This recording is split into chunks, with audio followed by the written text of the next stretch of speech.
Hello everyone, আবারও তোমাদের সামনে আমি নিয়ে চলে আসলাম মিনি একটা ব্লগ। আমি 1 নম্বর প্ল্যাটফর্ম থেকে টিকিট কেটে নিয়েছি। এবার ওভার ব্রিজ দিয়ে যাচ্ছি 2 নম্বর প্ল্যাটফর্মে, কারণ ওখানে আমার মা ওয়েট করছে, কারণ আমার 2 নম্বর থেকে আমাদের হাবড়া যেতে হবে। দেখো বন্ধুরা, কি পরিমাণে ভিড় স্টেশনে।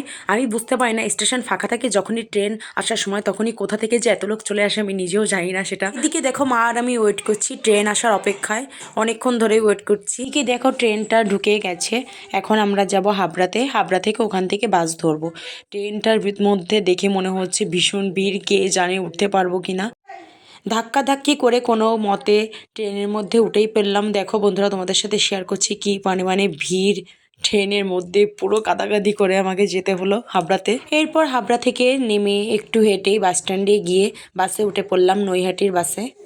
এখন সোজা যাব নৈহাটিতে। এদিকে দেখো নৈহাটি বাস স্ট্যান্ডে নেমে একটু হেঁটেই মন্দিরের সামনে চলে আসলাম, আর ডালাও কিনে এলাম পুজো দেওয়ার জন্য। দেখো আজকে কি পরিমাণে ভিড়, মাই শুধু জানে যে কতক্ষণে আজকে ভিড় ঠেলে মার দর্শন করতে পারবো। অবশেষে মায়ের দর্শন পেলাম আর পুজোও দিয়ে নিলাম ভিড় ঠেলে। জয় মা বড় মার জয়।